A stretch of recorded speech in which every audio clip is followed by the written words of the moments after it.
everyone, and welcome to the RotoWire Fantasy Basketball Podcast, brought to you by DraftKings Pick6. I am Mike Barner. He is Kirien Sprecher, and we come to you every Wednesday to give you the information that you need to win your fantasy basketball leagues. Kirien, how are you today? I'm doing great. Let's get into it. All right, let's start off with our usual news and notes segment. It's the NBA Cup. Try not to go crazy with the excitement for the NBA Cup. The Lakers have their banner from winning the last NBA Cup. Let's talk about the two games last night. The Bucks and the Magic. The Bucks win 114-109. Some noteworthy stat lines from the game. Chris Middleton of the Bucks played 20 minutes off the bench. That's the third straight game that he's played. No points, but 4 rebounds, 8 assists, and 3 steals. On the Magic side of things, Jalen Suggs, 32 points, 9 rebounds, 4 steals, 3 3-pointers, 38 minutes. And off the bench, Anthony Black was 17 points, 6 rebounds, 3 assists, 3 steals. He played 32 minutes.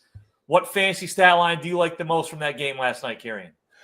You mentioned Suggs, but really it was that fourth quarter. He had 18 points in the fourth quarter, almost willed the shorthanded Magic to a huge upset victory. He did miss a couple of threes there at the end to put him over the top, but that was still like a pretty stellar performance from Suggs. You're not used to that type of scoring production from him, but with Franz out, Powell out, he's going to need to shoot more. He also did his usual defensive work with 4 steals and a block.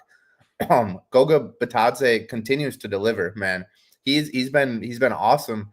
Over the last 30 days, he's been a top 50 player in 8 category leagues. He should continue to get starting chances with Paolo and Franz sidelined. Wendell Carter is back, but they've been starting them together in the back court or in the front court, and that should continue with Paolo and Franz sidelined. Over the last 19 games, Goga is averaging 10 points, 8.5 boards, 2 assists, 1 steal, and nearly 2 blocks while shooting 64% from the field. I don't know if he was drafted in any of my leagues, even the 16, 18-team leagues, but he's definitely rostered in most of my leagues now. And if you were able to pick him up, you're definitely reaping those benefits. On the Bucks side, this was really just a Dame and Giannis show with a little sprinkle of Bobby Portis. I was listening to the ESPN radio, Madison ESPN radio in Wisconsin, and they were talking about Chris Middleton's presence just making Bobby a better player. And there was kind of some tongue-in-cheek sort of thing about it, like, having your big brother there to tell you not to take the stupid shots or, do anything stupid on the court. But it's the stats don't lie. In 3 games that Middleton has played this season, Bobby has averaged 18 points, 11 boards, 3 assists, 1.5 blocks, and nearly a steal per game. Also making 2.5 threes per game. So there may be some credence to that.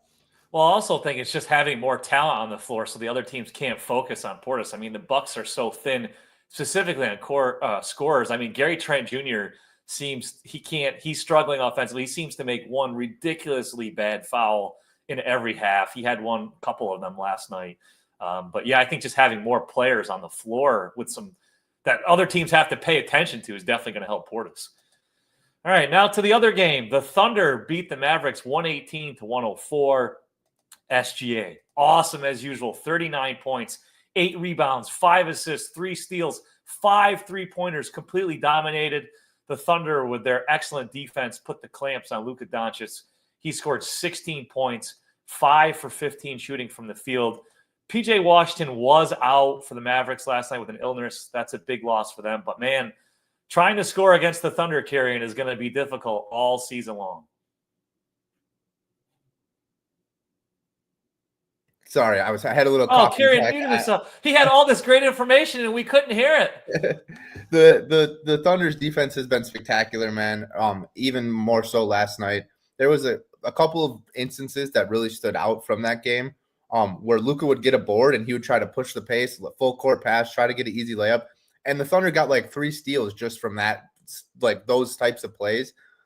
You're not going to get any easy buckets on this team, even with Chet out. They're one of the best defensive teams, and then they have Shea to go to in any clutch situation. He was fantastic last night. The only bright spot really was Najee Marshall for the Mavericks. Dallas kind of went on a little run late in the fourth quarter. Kyrie hit a 3 to cut it to 10, but it wasn't enough. if you're going to beat the Thunder this year, you're going to have to bring your A game, and Dallas definitely wasn't on their A game, and Luka wasn't on their A game. I was so excited to talk on the show about like, oh, the stars are really stepping up their games in these NBA Cup games, and I'm really excited about it. And then Luka did that, and it was like, okay, maybe it's not as big of a deal as the media is making it out to be. But I really liked the intensity in the Magic Bucks game, the Dallas Thunder game. It was pretty one-sided. If you were Jason Kidd, if you're a Dallas Mavericks fan, you were like, we did not come prepared for this game at all. Yeah, the Thunder can make a lot of teams look bad, though. And the crazy thing is they're doing this without Chet Holmgren. When he comes back, man, they're going to be so tough to beat. It's hard to think that anybody is going to knock them out in the West. I mean, you never want to count Jokic out, but the Nuggets don't really have good depth. And I don't know. I'm just not really afraid of any of the other teams in the West at this point. How about you, Kirien? Yeah, I think in the West, it's kind of a similar situation to last year. I felt like the Nuggets were probably the best team, and until someone knocked them off, no one, like, once they were knocked off, then it was just like, everybody had a chance, and Dallas took advantage of that opportunity. I think it's the same situation this year. There's 8-9 teams that like theoretically could go to the Western Conference Finals and compete with the Thunder. But if the Thunder are still standing, if no one is able to upset the Thunder, they should have a pretty easy, not easy, but like a pretty clear and path to victory to the finals. All right, we've got 2 more NBA Cup games tonight. Knicks Hawks, the winners will play the Bucks. On the injury side of things for the Knicks, Karl Anthony Towns is listed as probable. Josh Hart is listed as questionable. On the Hawks, Jalen Johnson is questionable, as well as Bogdan Bogdanovic. The Knicks are 8-3 at home. This game will be in New York. Kirien, who do you think is going to pull out the win here? Yeah, so I mean, I have to wait for the availability of Jalen Johnson and Josh Hart. They're both questionable. Johnson didn't play the last game. Hart has played every game this season. If Johnson's playing, I kind of like the Hawks as an upset team. They're currently plus 270 on DraftKings. If not, I don't think Atlanta has the firepower to keep up with the Jalen Brunson cat pick and roll with Mikal Bridges and Anunoby making threes left and right. The Hawks are like a good team. I think like Trae Young is doing a really good job distributing to Shea, Jalen Johnson. Like there's a lot of guys stepping up. DeAndre Hunter has been fantastic for the Hawks off the bench, but Trae's 3-point shooting needs to like revert back to what he's usually doing, because the way he's shooting right now, I don't think the Hawks are, a top 5 team in the East, or like a top, a good playoff team, a contending team in the playoffs. I think Trae can definitely bounce back, but right now it's just not great for him. Yeah, I'll take the Knicks just because they're at home. I sure would feel a lot better about it if Josh Hart plays. But knowing Tibbs and knowing Josh Hart, a game that counts, I think Josh Hart's going to play. All right, the second game, Rockets and Warriors. The winner will take on the Thunder. On the Rocket side of things, Alperen Sengun is questionable. He has not missed a game this season. On the Warriors side, Andrew Wiggins is officially listed as questionable, but Steve Kerr said he expects him to play. The Rockets are 9-3 at home. Kirien, Rockets, Warriors, who you got? Yeah, I think Sengun's absence would obviously be a bigger deal than Wiggins, but like you said, Wiggins is probably going to play. And similar to Hart, I think Sengun in an NBA Cup game will probably be upgraded to available too. So if that's the case, I'm leaning Houston. I also just have like a weird hunch that Steph is due for like an otherworldly performance, where we might talk about Steph's points per game a little bit later, but he really has been somewhat subdued. I'm not going to say like it's been a bad season for him by any means, because the Warriors are winning games, but he hasn't really, gone inferno mode yet on the league, and that could come today because the Rockets backcourt isn't the best defensively. Maybe Amen Thompson gets in, and he's tasked with shutting down Curry or trying to slow him down. I think Houston is the play here, unless you just want to get spicy and throw some dollars on Steph Curry to drop like 35 tonight and get frisky with it. I think the Rockets win too. Now let's take a look big picture. Do you like the NBA Cup, and would you make any changes? I do. Like I said earlier, like I think the Magic Bucks game, like that was a really intense game that felt kind of like a playoff game. Those two teams kind of are physical and intense in nature anyways. But I really like that. I think the energy is good. Based off of like what my girlfriend says when she sees the court, she's like, these things are hideous. Maybe that needs to change a little bit. I'm not going to act like I know anything about design or anything like that. But so maybe changing the courts. I also have a big beef with the scheduling this week. Why not just like condense all of this into like 1 week? We had that random Knicks Raptors game on Monday, and now like half of the teams that didn't make the NBA Cup are going to play on Monday. And then maybe even some of the teams that lose in the quarterfinals are going to play on Monday. So from a fantasy perspective, it just ruins everything. It makes my job really hard. Makes anybody who plays fantasy jobs really hard. You got to like wait for these updated schedules, make decisions before you know all of the variables. So that's really annoying. But just from like are the games competitive and are they fun to watch? I do enjoy them. And I think they're a little bit better than what we would be getting if this was just a regular December 11th game. I want to see something more for the winning team. I see that the players are playing harder. That's great. But me as a fan, now the Bulls stink, so they're never going to do anything in these things anyways. But I wouldn't care if they won the NBA Cup unless there was something tangible. So 2 ideas. 1, the winning team gets an extra draft pick in the following year's draft.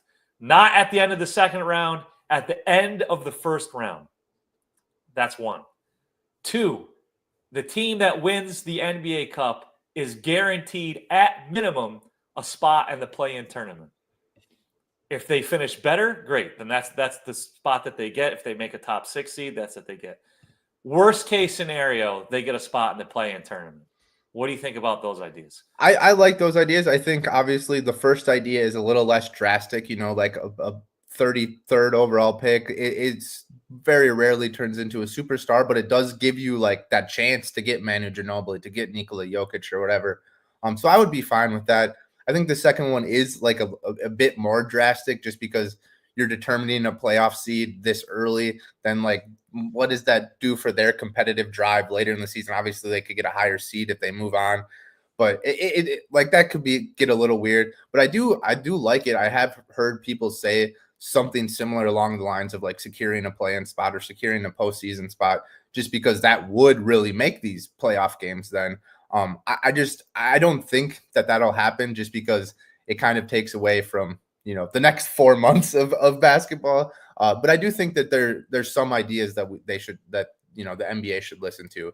And those 2 definitely are ones that are reasonably like acceptable, but that may not like just change the entire landscape of the NBA. Of course, the NBA should listen to us, Kirien. Of course. All right. So now we've got the NBA Cup stuff out of the way. Time to talk about injuries.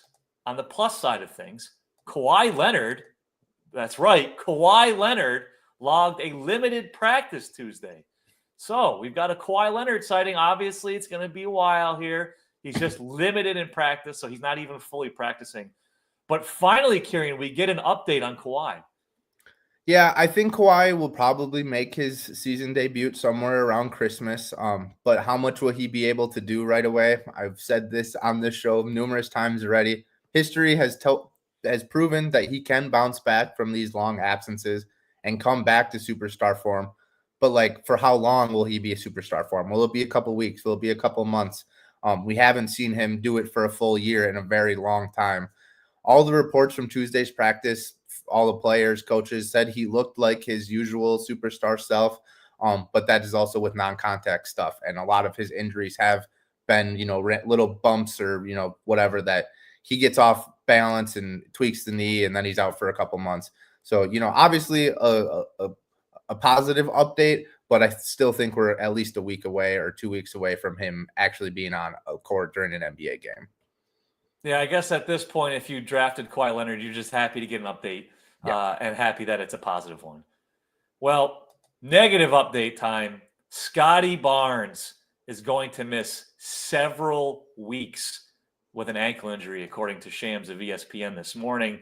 When he originally suffered the injury, they did x-rays. They came back negative, so there was some optimism there. But when he went down, it didn't look good. So this isn't exactly a huge surprise, but he's going to miss several weeks. And we also got an update on Emmanuel Quickley. He had imaging done Tuesday, showed that he is, quote, progressing, but there is still no timetable for his return.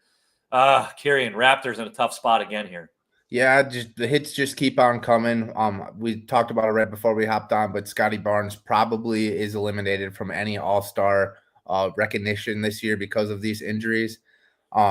It's tough. We've seen what happens when Scottie Barnes goes out, so there is some things to go back to and see who's going to step up. But really, you just got to look at RJ Barrett, Grady Dick, and Jakob Poeltl. Obviously, Abaji's in there a little bit.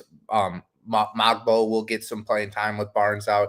Maybe Davion Mitchell. Jacoby Walter has kind of surprised recently. He's played 20-plus minutes in a couple of games. But these are, those last couple of guys are just, waiver wire, dart throws. You really want, if you have Barrett, if you have Grady Dick, if you have Jakob Poeltl, those are going to be the guys that get these boosts. The Quigley situation is kind of exactly what happened to RJ Barrett. It's a non-shooting shoulder, so it is a serious injury, but you hope that it's not in impact. Like he's able to shoot right now. He's able to run right now. So hopefully when he gets fully cleared, he'll be full go right away. But it's just a tough situation for Toronto. I wouldn't be counting on Quigley to come back and before Christmas, and I wouldn't be counting on him to save my fantasy team at this point. Yeah, I mean, it's really tough. The only positive, like you said, is we've seen this already this season. Barnes and Quigley were both out for an extended stretch. I think RJ Barrett, you mentioned, but I think Grady Dick is probably the biggest winner here simply because they need someone to score other than RJ Barrett. And as good as Jakob Poeltl has been, he's not exactly a monster offensive scoring. Davion Mitchell is going to be good in terms of assists. He'll maybe squeeze out some starts here. But I think of the biggest winners, I think Grady Dick is probably the biggest one. And if he's available in your league, he was probably dropped because he was out for a while himself. And then Barnes had come back. So if you can get him, I would add him off the waiver wire. What do we think about Kelly Olynyk with the injuries in Toronto? I mean, you'd have to be in a deep league because Poeltl's still healthy. Yeah, and I think that's the key. If Poeltl went down, then I'd be all in on Kelly Olynyk. But I mean, Scottie Barnes has been acting as their primary ball handler. Is Kelly Olynyk going to do that? No. So I don't think he's someone to rush out and add. What about you? Yeah, I mean, look, Kelly Olynyk, kind of like Santi Aldama, like we were talking about the other day. He's one of those guys where if you're in a daily lineup league, you start him one day and he scores 23 and only plays 18 minutes. Has a couple assists, has a couple of rebounds, and the next day he has 4 points. Kelly Olynyk is going. I'm not going to say you shouldn't pick him up. He's going to have days where you're like, wow, this is incredible production from a guy like this. But there's going to be a lot of non-great days. He's played 2 games this season, hasn't played more than 15 minutes in either of those games. Maybe they're forced into, forced him into, but I don't think they want to pair Olynyk and Poeltl. That creates a lot of bad things defensively too. And I think Darko really has a good, solid defensive philosophy. So I think Kelly is just like those other guys. He's a dart throw, especially when he's not playing 20-plus minutes yet as he's working his way back from a long-term injury. We have a little bit of good news, bad news for the Cleveland Cavaliers. Evan Mobley is dealing with an ankle sprain. He went down in Sunday's game. But Max Strus is expected to make his season debut Friday against the Wizards. So a couple things here. Evan Mobley has had quite a bit of time off Sunday to next game Friday. So we're not sure if he's going to actually play in that game or not. It is against the Wizards. So the Cavaliers might just be cautious and give him some extra rest because they should be able to hammer them anyways. But I think the biggest take from this segment here is, what do we do about Max Strus? Last year, he averaged 12.2 points, 4.8 rebounds, 4 assists, and 2.4 three-pointers. Kirien, is he worth adding? I mean, those stats right there, if he can replicate that's pretty good at this point in the season. I feel like even he was probably drafted a lot in leagues, but with his injury, he probably was dropped. He's only so many IR spots to go around. Strus probably isn't a guy that warranted one of those. I'm gonna put in a waiver for him in a 16-team league where he was dropped. That type of rebounding, assists, and 3-point production is kind of unique, especially at this point in the season. Assists are really hard to come by. He's not the most consistent guy. He's not a go-to guy for the Cavs, but he's definitely one of those role players in the NBA that can really step up and deliver solid performances, especially in categories that are sometimes hard to come by in fantasy. I'm not rushing out to add him, but if you've got an extra spot that Yeah. you've kind of been streaming, I'd be okay with picking him up. All right, last bit of news here. Jimmy Butler trade rumors. Oh, we love the trade rumors. It's like an early Christmas present. So Shams of ESPN reported that Jimmy Butler, if he gets traded from the Heat, obviously wants to go to a contender. He mentioned the Rockets, Mavericks, and Warriors as possible destinations. For me, I don't really want to see him land on the Rockets. They've got such a good atmosphere over there and so many good young players. I don't know if he's necessarily going to be the right fit for them. The Mavericks, I don't really see what they could trade. I mean, are they going to give up Derek Lively? But do the Heat really want him because they already have Bam Adebayo? He'd probably be the most appealing player that the Heat could get back into trades. So I don't see it there. But the Warriors are a little bit interesting here. Maybe Kuminga, Podziemski, coaching staff seems to be down on him a little bit. Those could be a couple of appealing players for the Heat. What do you think? Where do you want to see Jimmy Buckets end up if he gets traded? So I not to burst your bubble, but I don't think he gets traded. I think Shams is it makes sense. He's on an expiring contract. Get something for him before you lose him for nothing. But the Heat are 12-10 right now. They're in 5th place in the East. I don't know why they'd trade Jimmy unless it was a no-brainer, like getting multiple young players in return. Miami has been in way worse situations at this point in the season, even later in the season with Jimmy as their best player, and they've still been able to go on playoff runs. Maybe, Pat is running out of time with Jimmy and is getting frustrated with him sitting out games and doing all his media day nonsense. So maybe that's part of the reasoning here, but I think it would take a really, really big offer to move Jimmy, and I just don't see any of those teams doing that. Like you said, the Dallas, they're going to trade Klay Thompson. The Heat don't want Klay Thompson. It's going to have to be multiple young guys, multiple draft picks, and a lot of these contending teams just don't have that. And then you add in all the CBA rules about adding superstar players and players with these giant contracts, and that eliminates a lot of contenders. So I think this is a fun, Christmas rumor. You go home, you're watching the NBA games, and your dad's like, "Oh, you hear Jimmy Butler's going to be traded?" And you're like, "Yeah, okay, Dad." But I think the Heat are in a fine spot right now. The East isn't spectacular. Obviously the Celtics are the best team in the league right now, the reigning champs. So you got to knock them off. But I think when the Heat are at full strength, they can do this. I think only if they trade him, it's only because they think Jaime Jaquez is ready to be an all-star type of player. He kind of looked like he could do that as a rookie, but he's not been getting those opportunities, so I don't think that's going to happen. All right, we are about to drop some knowledge on everybody here. We're going to play a little Did You Know stats for the NBA season. But before we do that, let's hear a word from our good friends at DraftKings Pick6. Here at RotoWire, we're proud to be partnered up with DraftKings Pick6 this NBA season. Think your team will score more than 100 points tonight? How about your favorite point guard making more than 4 3-pointers? Check out DraftKings Pick6, the newest way to play fantasy basketball and win cash with DraftKings.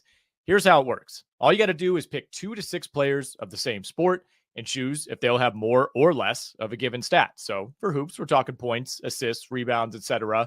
Lock in those picks. Compete against opponents for your shot at huge cash prizes. Go download the new DraftKings Pick6 app right now and use our code ROTOPICK, ROTOPICK. That's code ROTOPICK for new Pick6 customers. Play $5, get $50 in Pick6 credits guaranteed. Gambling problem? Call 1-800-GAMBLER. Help is available for problem gambling. Call 888-789-7777 or visit ccpg.org in Connecticut. Must be 18 plus. Age and eligibility restrictions vary by jurisdiction. Pick6 not available everywhere, including New York and Ontario. Void where prohibited. 1 per new customer. Bonus awarded as non-withdrawable Pick6 credits that expire in 30 days. Limited time offer. See terms at pick6.draftkings.com/promos. Thank you again to DraftKings Pick6 for sponsoring the RotoWire Fantasy Basketball Podcast. Now it's time to drop some knowledge and play a little Did You Know and talk about what these stats mean for the rest of the season. So, Kirien, did you know that Anthony Edwards leads the NBA in 3-pointers made with 103, and he's attempted the second most three-pointers, 241, which is just one behind Jason Tatum. Now, last season, Edwards averaged 6.7 three-point attempts per game. This season, 10.5 three-point attempts per game. Now, his efficiency's gone way down, right? He's jacking up all these. Wrong. He is shooting 42.7% from behind the arc. Previously, his career high was 36.9%, which came 2 seasons ago. Kirien, can Anthony Edwards sustain his three-point production? Yeah, I think so. Obviously, maybe not at a 43% clip, but definitely a 40% clip, which is still well above average, especially when you're taking that many. I think there will be a little bit of regression, positive regression on the other side, while there's negative regression in his three-point shooting. I think he hasn't really been as efficient inside the arc this season. He's shooting 45.3% from the field overall, but obviously if he has a career high three-point percentage, that means that his other field goals percentage has been dropping. That's minute stuff for him. I love this transition for Ant. If you listen to me talk about Cat before the season or to start the season, the best players and the best teams shoot and make a bunch of threes. So if the Timberwolves want to be one of the best teams, and if Ant wants to be one of the best players in the league, this was a transition that needed to happen eventually and coming to fruition in his 5th season. And I think this is just the type of player we're going to see for the rest of Ant's career. Yeah, it's awesome to see him transition so quickly into taking so many three-pointers and hitting them at a great rate. So I love it, and I think we're going to continue to see it. Now, Kirien, did you know that Desmond Bane is shooting 32.3% from behind the arc? His previous career low was 38.1%. Now, he did miss Sunday's game against the Wizards with a toe injury. He's only averaging 14.5 points per game this season. That's his lowest since his rookie season. Also, he's averaging just 28 minutes per game. Last season, he played 34 minutes per game. Is Desmond Bane a buy low option, Kirien? Yeah, I think that's fair. I think that there will be some positive regression. He's coming back from an injury. Sometimes, it takes a little while for them to find their rhythm, especially a shooter like Bane. I'm just having a difficult time grasping how the Grizzlies are 17-8. John Morant, Desmond Bane's hurt. Bane comes back. He's not playing well. Marcus Smart has kind of been irrelevant for a lot of the season, especially from a fantasy perspective. I know he does a lot of the non-box score things, but this team just keeps winning games. I'm not really sure how it happens. I do think Bane comes back or bounces back and becomes that 20-point scorer, elite three-point shooter. And this team can be frisky. It's just a wild ride that the Grizzlies have been on right now. They're 9-1 in their last 10, even with Bane not shooting well. So I don't think there's any concern for the Grizzlies. I don't think they're we got to bench him now. We're struggling. We got to reduce his minutes. He'll be able to work through this as long as they're winning. And eventually some shots are going to start to fall for a guy of his caliber. I think I'm buying low on Desmond Bane simply because his previous career low was 38.1% from behind the arc. Even if he shoots 35% this season, that's still a 3 percentage point increase from where he's at now. So I am buying on Desmond Bane. Now, this is an alert. Bulls minute. Kirien, did you know that Nikola Vucevic is shooting 47.4% from behind the arc this season? That ranks 6th highest in the NBA. His career mark is 34.7% from behind the arc. He's averaging 21 points, 9.8 rebounds, 3.2 assists, and 2.2 three-pointers per game this season. He is shooting 58.7% from the field. His minutes are actually down a couple per game compared to last season. But with the fast pace that the Bulls are playing at and the great shooting from Nikola Vucevic, are we trading him or are we keeping him, Kirien? Are you talking about the Bulls or fantasy? Fantasy. No, fantasy. I don't use weed for the Bulls. No weed for the Bulls. Yeah. I mean, this is the player that the Bulls thought they were getting when they gave away all those draft picks and Wendell Carter to acquire him 5 years ago or 4 years ago, whatever it was at this point. Obviously, this is unsustainable. He's well above all of his career high shooting percentages from previous seasons. So there's going to be some negative regression here eventually. I think, like Zach LaVine, these guys need to produce for the Bulls to gain value, to get something back in a trade in February. And I think that, they're going to continue to produce and continue to get opportunities. I think specifically with Vooch, you just look at having two actual point guards, right? Lonzo Ball, he's been in and out of the lineup, but he's a great point guard. He was a better point guard than any point guard that the Bulls had last year. No disrespect to Kobe. Kobe White is a shooting guard. Ayo Dosunmu is a wing. He can handle the ball, but he's not a point guard. And then you look at the addition of Josh Giddey. That has probably been the biggest reason for Vooch efficiency, because he's just getting better shots. And you also look at those two guys, they're international players. They play that same sort of style. They know when to cut, when to, the pick and pops, pick and rolls, all sorts of things. So I think I try to siphon a couple more weeks of production out of Vooch, with the idea that he will stay efficient as long as he's in a Bulls uniform. But I'm definitely trying to trade him because negative regression is coming eventually. I'm going to plant my flag. I'm not trading him. I don't think the Bulls are trading him. I think if they trade anybody, it's going to be LaVine, because I think the Lakers might make a panic trade here at some point.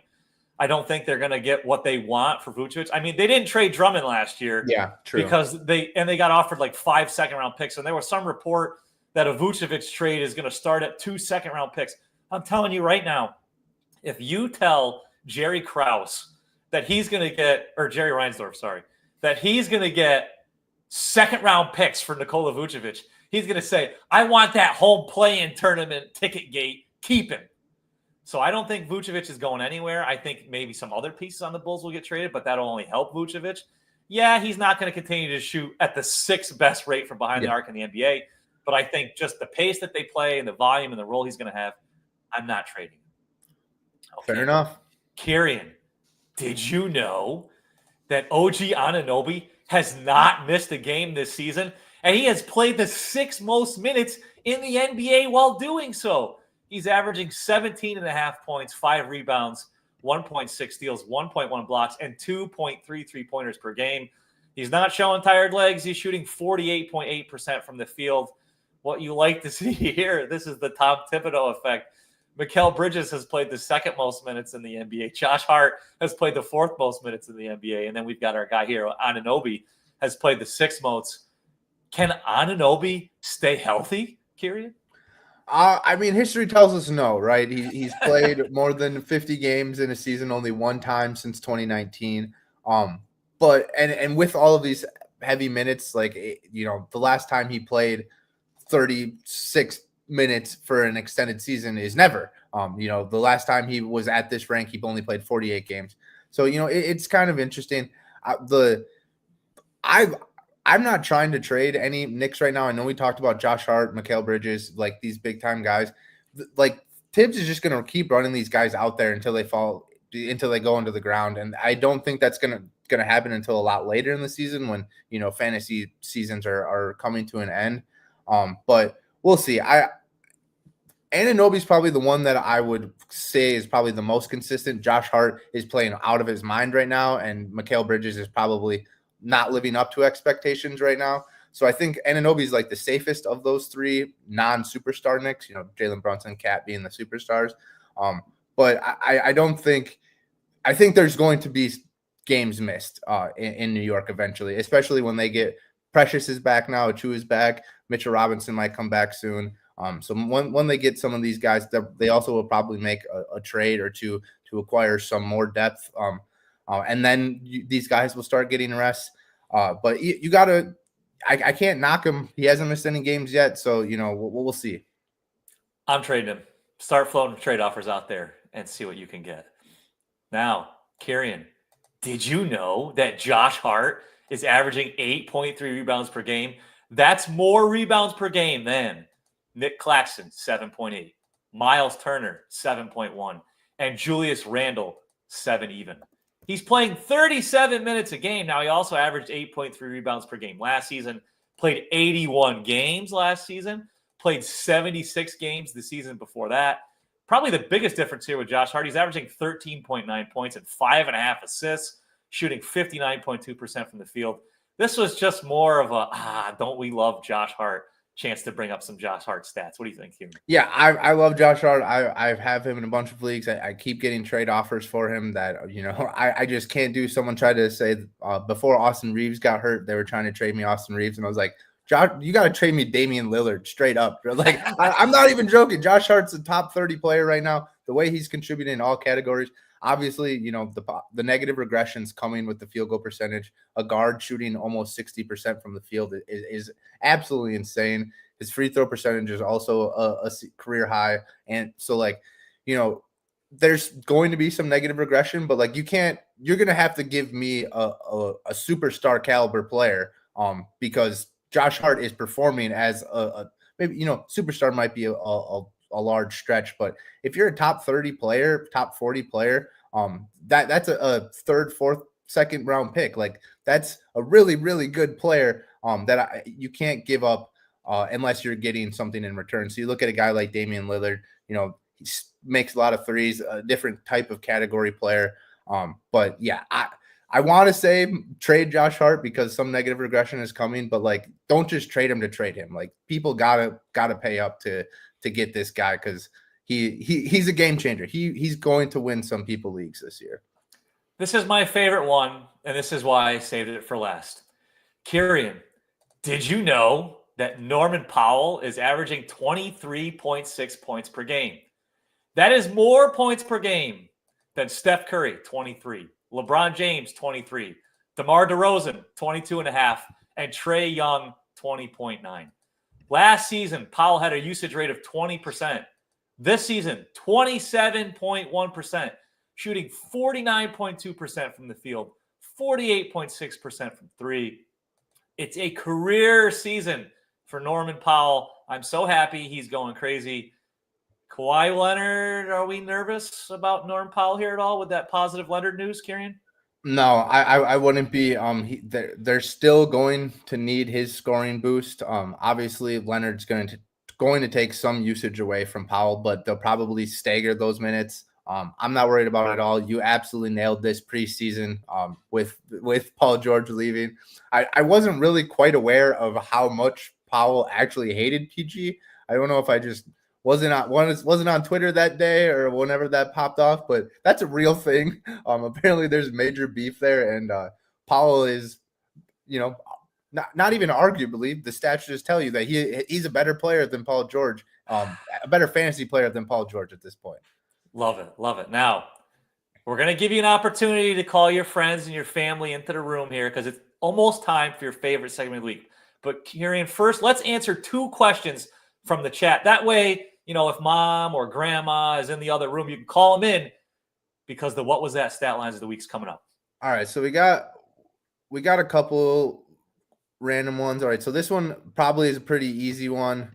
Jalen Johnson's coming back. Who do I need to drop? Haywood Highsmith is probably the answer here. Castle has been awesome. Wendell Carter, not great, but definitely still worthy.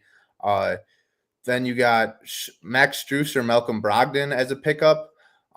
This is simple for me. The Cavs are a good team. The Wizards are not a good team. Strus is going to play because he contributes to wins.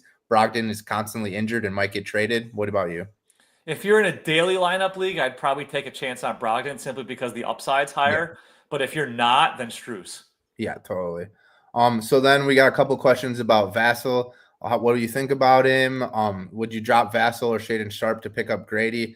I don't know if I'm dropping Shaedon Sharpe yet. Vassell probably. I'm really high on him. I think he's an awesome player, but he's just not quite playing 30 minutes yet, and that's a big factor in fantasy. What about you? Yeah, I know it's a 10-team league here for this question, but I still can't drop him. I would shop him first. If he has a couple of big offensive games, I would try and shop him first. I mean, he's scoring. Scoring's not the problem. It's just the minutes, and the minutes may remain down simply because they have so much depth. So yeah, I think I wouldn't drop him, but I'd be shopping him for sure.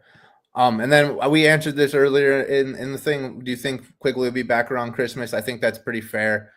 Like I said, it's a non-shooting shoulder injury. So he's been able to condition, he's been able to shoot. So hopefully once he gets medically cleared, he can hop right back in.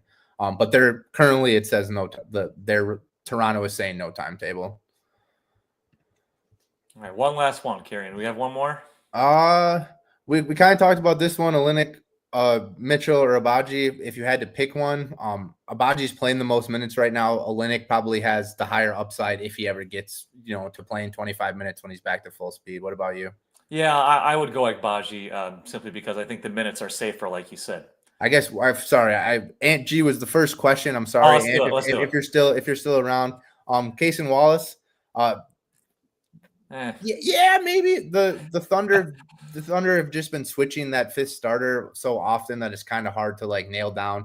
If you're in a daily lineups league and Wallace is starting that game, maybe. But I don't think you're looking at a league winner here at all. What about you, Mike?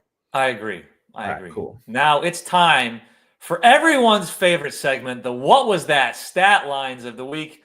Kirien, you, my friend, are up first. All right, so I'm going to the well here for the veteran. Chris Paul notched 6 points, 7 boards, 10 assists, and 2 steals during Sunday's win over the Pelicans. That moves him into second place on the all-time assist list.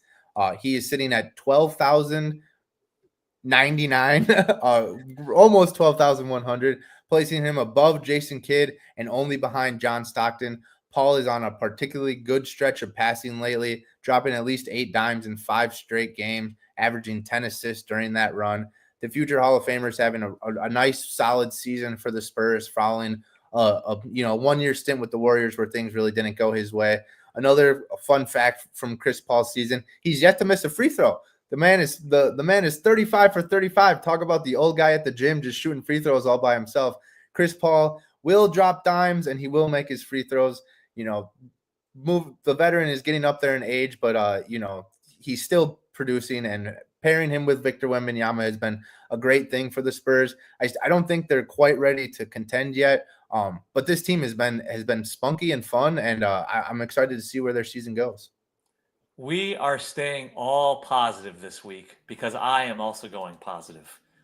On December 8th, TJ McConnell scored 30 points in 26 minutes against the Hornets.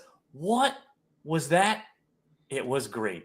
McConnell in that game shot 14 of 19 from the field.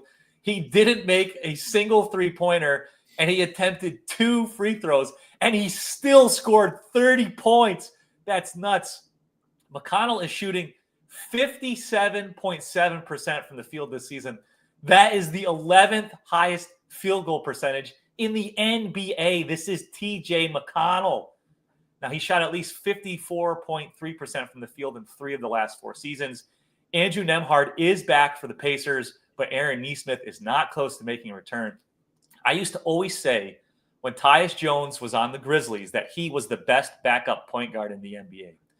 Now, TJ McConnell, the man that Ken Kreitz affectionately refers to as the cockroach, is the best backup point guard in the NBA. TJ McConnell, 30 points over 26 minutes. What was that? It was great.